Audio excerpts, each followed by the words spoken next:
ಬೃಹತ್ ಪ್ರತಿಭಟನೆಗೆ ಕರೆ ನೀಡಿದ ರೈತ ಸಂಘ. ಪ್ರತಿಭಟನೆಗೆ ಸಂಪೂರ್ಣ ಬೆಂಬಲ ಘೋಷಿಸಿದ ಮುಸ್ಲಿಂ ಸಮುದಾಯ.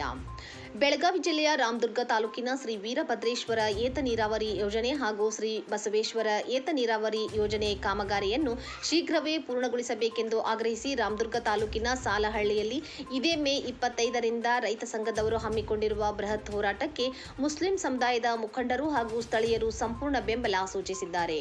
ರೈತ ಮುಖಂಡರಾದ ಜಗದೀಶ್ ದೇವರೆಡ್ಡಿ ಅವರು ಶನಿವಾರ ಪಟ್ಟಣದ ಜಾಮಿಯಾ ಮಸೀದಿಯಲ್ಲಿ ಮುಸ್ಲಿಂ ಮುಖಂಡರಿಗೆ ಭೇಟಿಯಾಗಿ ಪ್ರತಿಭಟನೆಗೆ ಬೆಂಬಲ ನೀಡುವಂತೆ ಮನವಿ ಮಾಡಿ ನಂತರ ಮಾತನಾಡಿದ ಅವರು, ರಾಮದುರ್ಗ ತಾಲೂಕಿನ ಶ್ರೀ ಬಸವೇಶ್ವರ ಏತ ನೀರಾವರಿ ಯೋಜನೆ ಹಾಗೂ ಶ್ರೀ ವೀರಭದ್ರೇಶ್ವರ ಏತ ನೀರಾವರಿ ಯೋಜನೆಯ ಕಾಮಗಾರಿಯು ದಶಕ ಕಳೆದರೂ ಕೂಡ ಈವರೆಗೂ ಪೂರ್ಣಗೊಂಡಿಲ್ಲ.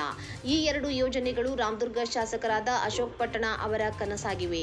ಈ ಯೋಜನೆಗಳು ಪೂರ್ಣಗೊಂಡರೆ ಸಾಕಷ್ಟು ರೈತರ ಬದುಕು ಹಸನಾಗುತ್ತದೆ. ಆದ್ದರಿಂದ ಈ ಎರಡು ಯೋಜನೆಗಳನ್ನು ಶೀಘ್ರವಾಗಿ ಪೂರ್ಣಗೊಳಿಸಬೇಕೆಂದು ಒತ್ತಾಯಿಸಿ ಸಾಲಹಳ್ಳಿಯಲ್ಲಿ ಇದೇ ಮೇ 25ರಿಂದ ನಾವು ಪ್ರತಿಭಟನೆಯನ್ನು ನಡೆಸುತ್ತಿದ್ದೇವೆ. ನಮ್ಮ ಈ ಪ್ರತಿಭಟನೆಗೆ ತಮ್ಮ ಬೆಂಬಲವನ್ನು ನೀಡಿ ಪ್ರತಿಭಟನೆಯಲ್ಲಿ ಪಾಲ್ಗೊಂಡು ಯಶಸ್ವಿಯಾಗಿ ಮಾಡುವಂತೆ ಮುಸ್ಲಿಂ ಧರ್ಮಗುರುಗಳಿಗೆ ಹಾಗೂ ಮುಖಂಡರಿಗೆ ಮನವಿ ಮಾಡಿದ್ದೇವೆ. ಅವರು ಪ್ರತಿಭಟನೆಗೆ ಸಂಪೂರ್ಣ ಬೆಂಬಲವನ್ನು ನೀಡಿದ್ದಾರೆ ಎಂದು ತಿಳಿಸಿದರು. ಈ ಸಂದರ್ಭದಲ್ಲಿ ರೈತರ ಪ್ರತಿಭಟನೆಗೆ ಬೆಂಬಲ ವ್ಯಕ್ತಪಡಿಸಿ ಮಾತನಾಡಿದ ಮುಸ್ಲಿಂ ಧರ್ಮಗುರುಗಳಾದ ಮೌಲಾನಾ ಜಹೂರ್ ಹಾಜಿ ಅವರು, ನಮ್ಮ ರಾಮದುರ್ಗ ತಾಲೂಕಿನ ಶ್ರೀ ವೀರಭದ್ರೇಶ್ವರ ಏತ ನೀರಾವರಿ ಯೋಜನೆ ಹಾಗೂ ಶ್ರೀ ಬಸವೇಶ್ವರ ಏತ ನೀರಾವರಿ ಯೋಜನೆಯ ಕಾಮಗಾರಿಯನ್ನು ಶೀಘ್ರವಾಗಿ ಪೂರ್ಣಗೊಳಿಸಬೇಕೆಂದು ಒತ್ತಾಯಿಸಿ ರೈತ ಮುಖಂಡರು ಪ್ರತಿಭಟನೆಯನ್ನು ಹಮ್ಮಿಕೊಂಡಿದ್ದಾರೆ.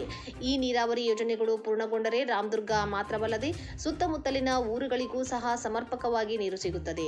ಆದ್ದರಿಂದ ಈ ಪ್ರತಿಭಟನೆಗೆ ನಮ್ಮ ಸಂಪೂರ್ಣ ಬೆಂಬಲವಿದೆ ಹಾಗೂ ಎಲ್ಲರೂ ಸಹ ಈ ಪ್ರತಿಭಟನೆಯಲ್ಲಿ ಪಾಲ್ಗೊಂಡು ಯಶಸ್ವಿಗೊಳಿಸುವಂತೆ ಕರೆ ನೀಡಿದರು. ಮುಸ್ಲಿಂ ಮುಖಂಡರಾದ ಶಫಿ ಬೆನ್ನಿ ಮಾತನಾಡುತ್ತಾ ಪ್ರತಿಭಟನೆಗೆ ತಮ್ಮ ಬೆಂಬಲವನ್ನು ಸೂಚಿಸಿದರು. ಈ ಸಂದರ್ಭದಲ್ಲಿ ಮುಸ್ಲಿಂ ಧರ್ಮಗುರುಗಳಾದ ಮೌಲಾನಾ ಜಹೂರ್ ಹಾಜಿ, ಮುಸ್ಲಿಂ ಮುಖಂಡ ಶಫಿ ಬೆನ್ನಿ, ರೈತ ಮುಖಂಡ ಜಗದೀಶ್ ದೇವರೆಡ್ಡಿ, ಶಬ್ಬೀರ್ ಪಠಾಣ್ ಉಪಸ್ಥಿತರಿದ್ದರು. ಇವತ್ತು ರಾಮದುರ್ಗ ತಾಲೂಕಿನ ವೀರಭದ್ರೇಶ್ವರ ಯಾತ್ ನೀರಾವರಿ ಮತ್ತು ಸಲಾಪುರ ಬಸವೇಶ್ವರ ಯಾತ್ ನೀರಾವರಿ ವಿಚಾರವಾಗಿ ಇವತ್ತು ನಮ್ಮ ರಾಮದುರ್ಗ ತಾಲೂಕಿನ ಧರ್ಮಗುರುಗಳ ಹಜರತ್ ಸಾಹೇಬ್ರ ಹತ್ತಿರ ನಾವು ಎಲ್ಲ ಮುಸ್ಲಿಂ ಬಾಂಧವರು ಈ ಸಲಾಪುರ ಮತ್ತು ವೀರಭದ್ರೇಶ್ವರ ಯಾತ್ ನೀರಾವರಿ ಯೋಜನೆಯ ಹೋರಾಟವನ್ನು ನಾಳೆ 25 ದಿನಾಂಕ ಸೋಮವಾರ ನಾವು ಸಾಲಹಳ್ಳಿ ಒಳಗೆ ದೊಡ್ಡ ಪ್ರಮಾಣದಾಗ ಹೋರಾಟ ಮಾಡಕತ್ತೀವಿ. ಅದಕ್ಕೆ ಧರ್ಮಗುರುಗಳಿಗೆ ಮೂಲಕ ಎಲ್ಲರಿಗೂ ಆಶೀರ್ವಾದ ಮಾಡಿರಿ. ನಮ್ಮೆಲ್ಲ ಮುಸ್ಲಿಂ ಬಾಂಧವರು ತಾಲೂಕಿನಾದ್ಯಂತ ಆ ಹೋರಾಟದಾಗ ಪಾಲ್ಗೊಂಡು ಅದನ್ನು ಯಶಸ್ವಿ ಮಾಡಲಿ ಅಂತೇಳಿ ಅವ್ರ ಆಶೀರ್ವಾದ ಪಡ್ಕೊಂಡು ಎಲ್ಲರಿಗೂ ಕರೆ ಕೊಡ್ರಿ ಅಂತ ಹೇಳಕ್ಕೆ ಬಂದ್ವಿ. ಯಾಕಂತಂದ್ರೆ ಇವತ್ತು ರಾಮದುರ್ಗ ತಾಲೂಕಿನಲ್ಲೇ ಅಶೋಕನ ಪಟ್ಟಣ ಅವರು ಇವತ್ತು MLA ಅದಾರ. ಇವತ್ತು ಸರ್ಕಾರನೂ ಅವ್ರದ್ದೇ ಐತಿ. ಇವತ್ತು ಅವರು ಕನಸಿನ ಕೂಸು ಇವೆರಡು ಯೋಜನೆಗಳು ಅವರೇ ಮಾಡಿದಂಥವ್ರು. ಅದಕ್ಕೆ ಏನೋ ನಮಗೆ ಅನ್ಸಾಗತ್ತದ ಅವ್ರು ಯಾಕೋ ಒಂದು ಸ್ವಲ್ಪ ಈ ಯೋಜನೆಗಳನ್ನು ಪೂರ್ಣ ಮಾಡೋಕೆ ಯಾಕೋ ವ್ಯತ್ಯಾಸ ಮಾಡಕತ್ತಿದ್ದಾರೆ. ಅದಕ್ಕೆ ನಾವು ಹೋರಾಟ ಮಾಡಕತ್ತಿದ್ದೀವಿ. ಆ ಹೋರಾಟಕ್ಕೆ ಬೆಂಬಲ ಕೊಡ್ರಿ. ರಾಮದುರ್ಗ ತಾಲೂಕಿನ ರೈತರ ಬದುಕು ಹಸನಾಗ್ತೈತಿ. ಇಂಥ ದುಡಿಯೋ ಕೈಗಳು ಹೆಚ್ಚಾದ್ರೆ ಈ ಆರ್ಥಿಕ ಪರಿಸ್ಥಿತಿ ರೈತಂದು ಸುಧಾರಿಸ್ತೈತಿ. ಇಲ್ಲ ಅಂತಂದ್ರೆ ನಾವು ಗುಳೆ ಹೋಗುವಂಥ ಸಂದರ್ಭ ಬಂದೈತಿ. ಅದಕ್ಕೆ ಹೋರಾಟ ಮಾಡಾಕ್ತೀವಿ. ಅದಕ್ಕೆ ತಾವೆಲ್ಲರೂ ಬೆಂಬಲ ಕೊಟ್ಟು ಆಶೀರ್ವಾದ ಮಾಡಿರಿ ಅಂತ ಇಲ್ಲಿ ಕೊಡುವಂತ ಬಂದಿದ್ದೀವಿ. ನಮಸ್ಕಾರಗಳು. 25ನೇ ತಾರೀಕಿಂದ ವೀರಭದ್ರೇಶ್ವರ ಏತ ನೀರಾವರಿ ಹಾಗೂ ಬಸವೇಶ್ವರ ಏತ ನೀರಾವರಿ ಯೋಜನೆಗಳನ್ನು ಸಂಪೂರ್ಣ ಜಾರಿಯಾಗಬೇಕು. ಅದು ಅರ್ಧ ಆಗಿದ್ದಂಥ ಕಾಮಗಾರಿಗಳನ್ನು ಪೂರ್ಣಗೊಳಿಸಲು ಸರ್ಕಾರಕ್ಕೆ ಎಚ್ಚರಗೊಳಿಸಲು ನಮ್ಮ ತಾಲೂಕಿನ ಎಲ್ಲ ರೈತ ಸಂಘಟನೆಗಳು ಒಂದಾಗಿ ಸಾಲಹಳ್ಳಿಯಲ್ಲಿ ಬೃಹತ್ ಪ್ರತಿಭಟನೆಯ ಮೂಲಕ ಸತ್ಯಾಗ್ರಹವನ್ನು ಪ್ರಾರಂಭ ಮಾಡ್ತಾ ಇದ್ದಾರೆ.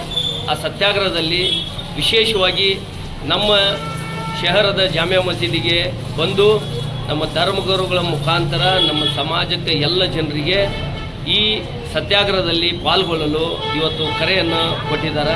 ಅದಕ್ಕೆ ಅವರಿಗೆ ತುಂಬ ನಾವು ನಮ್ಮ ಸಮಾಜದ ವತಿಯಿಂದ ಧನ್ಯವಾದಗಳನ್ನು ಹೇಳ್ತೇನೆ ಎಲ್ಲ ರೈತ ಸಂಘದ ನಾಯಕರುಗಳಿಗೆ. ಮತ್ತು ಈ ಹೋರಾಟದಲ್ಲಿ ಪಾಲ್ಗೊಳ್ಳಲು ಧರ್ಮಗುರುಗಳಿಂದ ಒಂದು ಸಂದೇಶ ರವಾನಿಸಲು ಅವರು ವಿನಂತಿಯನ್ನು ಮಾಡಿಕೊಂಡಿದ್ದಾರೆ.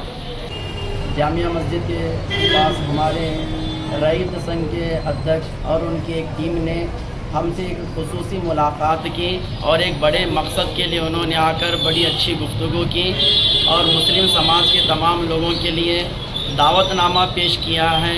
और वो मकसद क्या है आप समाअत करें.